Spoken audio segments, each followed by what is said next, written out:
राहुल वेमुल्ला का जो अभी मामला हुआ था वो वहां पर मेनन का वो बना के बैठा हुआ था, याकूब मेनन का।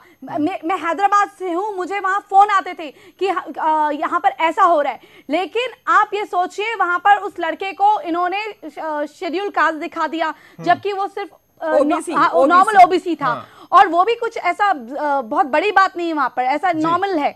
हाँ, ठीक है, आपके लिए एक छात्र सुसाइड करता है, आप लोगों के लिए नॉर्मल बात है। उसको हमने अंदर की बात हमें पता है, अंदर की बात है कि उसे कि कोई एक नॉर्मल सी बात है। किसने करवाया सुसाइड? वो भी आप ही के लोग, वो भी आप ही के लोग, वो भी आप ही के लोग। बिल्कुल, जो कांग्रेस के समर्थक निर्दोष मारा जाएगा वो हमारा, हम उसका साथ देंगे। बिल्कुल, जो कि देश विरोधी काम करेगा वो कांग्रेस के साथ होगा। ये बताइए कौन सा? ये जो नारे लगाने वाले, ये नारे लगाने वाले नहीं, अनुज अत्रे साहब, ये नारे लगाने वाले भारत तेरे टुकड़े होंगे इंशाअल्लाह, इंशाअल्लाह जो किया जा रहा है। अनुज अत्रे साहब, ये आपके अपने हैं। अनुज अत्रे साहब, क्या ये आपके अपने हैं? अनुज अत्रे साहब, कार्रवाई करनी चाहिए सरकार को। तो ये आप दोहरे मापदंड क्यों अपना रहे? क्यों आप वहां पर जाते हैं? राहुल गांधी वहां पर क्यों जाते हैं? राहुल गांधी वहां पर जाकर क्यों कहते हैं कि निर्दोष की गिरफ्तारी हुई है? कन्हैया कुमार क्या निर्दोष है? सबसे पहले अनुज अत्रे साहब, कन्हैया कुमार क्या निर्दोष है, इस पर आप क्लियर कीजिए अपना स्टैंड। प्रधानमंत्री जी अपनाते हैं, जो बिरयानी खाने लाहौर पहुंच जाते हैं। बिरयानी का इतिहास है, बिरयानी का लंबा इतिहास है। मणिशंकर अय्यर से लेकर बिरयानी का लंबा इतिहास है। उस पर जाएंगे ना तो हम बहस से हट जाएंगे। अनुज अत्रे साहब, उस पर जाएंगे ना तो हम बहस से हट जाएंगे। हमारे थोड़ी ना, आपके भी तो हैं। इसका मतलब क्या देश का अंग नहीं है? इसका मतलब आप भी देश विरोधी हैं। इसी का तो सपोर्ट है ना अनुज अत्रे साहब? बिल्कुल, वो देश के हैं, पर उनको देश को एकजुट लेकर के चलना चाहिए, जिसमें वो बिल्कुल कामयाब नहीं हो पा रहे हैं। बेचारे क्या कर सकते हैं? आप यहाँ पर लड़ाई करेंगे या हम यहाँ पर लड़ाई करेंगे तो प्रधानमंत्री जी क्या कर सकते हैं? तो व्यक्तिगत राय होगी आपकी। ये व्यक्तिगत राय नहीं होगी, ये कश्मीर से चिंगारी चली है, जो पीडीपी की सरकार चली है, उसके नतीजे यहाँ पे आकर के जो जेएनयू में कश्मीरी लड़कों ने आकर के वहाँ पे किया है। अगर आप ये पता लगाएंगे, कश्मीर के एबीवीपी के लोगों ने आकर के किया है। राजनीति का ज्ञान आपको होगा। प्रधानमंत्री पूरे देश के लिए होता है। भारतीय जनता पार्टी के जो राष्ट्रीय अध्यक्ष हैं अमित शाह जी, उन्होंने भारतीय जनता पार्टी का क्या रुख है इस पूरे प्रकरण के लिए उन्होंने बिल्कुल क्लियर कर दिया, स्पष्ट कर दिया है। ठीक है, तो आप प्रधानमंत्री जी को तो बीच में ना लाएं। आप नहीं, सुनिए, प्रधानमंत्री भारतवर्ष के हैं। अगर आपको कुछ कहना है उनको व्यक्तिगत रूप से तो आप उनका नाम ले सकते हैं। बीजेपी की बात करनी है तो आप अमित शाह जी की बात करिए। आपको बीजेपी की बात करनी है, एनडीए की बात करनी है, राजनाथ सिंह जी का नाम लीजिए। और फिर मैं बताऊंगी कि आपके टाइम के जो गृह मंत्री हैं रहे हैं शिंदे साहब, उन्होंने क्या क्या। चलिए ये हम जानेंगे और ब्रेक के उस पड़ेगा। एक मिनट प्राची जी, ब्रेक के बाद मैं आऊंगा आप तीनों के पास, लेकिन कांग्रेस के राष्ट्रवाद की परिभाषा क्या है जानेंगे एक छोटे से ब्रेक के बाद। आप देखते रहिए जेएनयू में देशद्रोह। वतन ना बेच देना,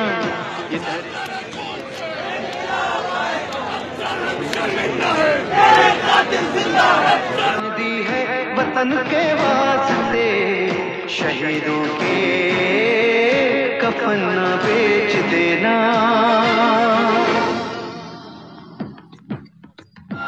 वतन वालों वतन ना बेच देना।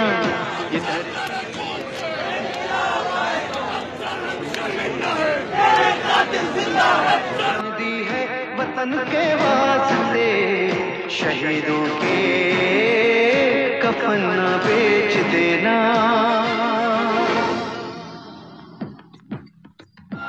वतन वालों।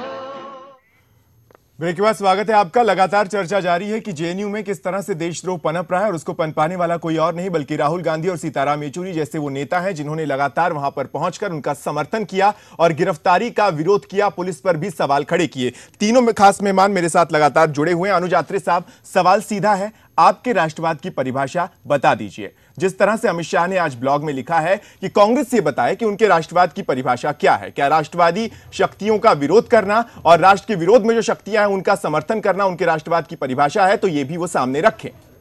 देखिए, कांग्रेस को भारतीय जनता पार्टी से राष्ट्रवाद की परिभाषा सीखने की या उनको बताने की जरूरत नहीं है।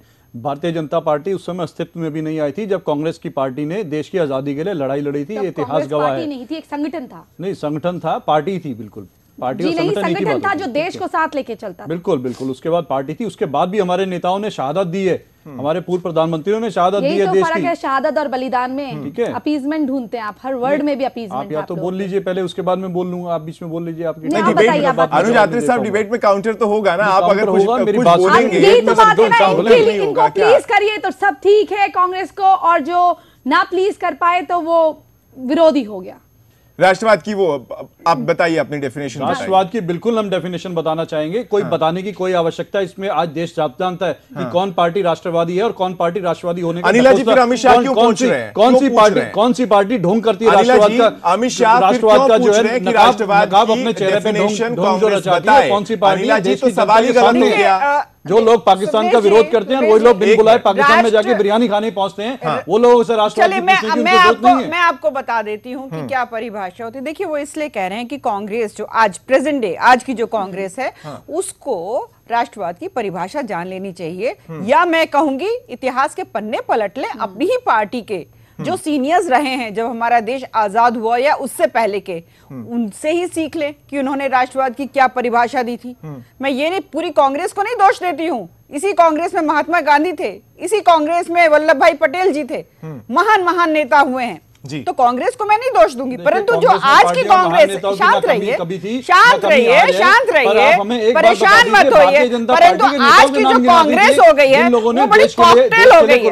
कॉकटेल इसलिए हो गई है क्योंकि इनको यही नहीं पता इनकी खुद की आइडेंटिटी क्या है। आइडेंटिटी जानेंगे कैसे? क्योंकि इनके परिवार में कोई इटली से आ रहा है,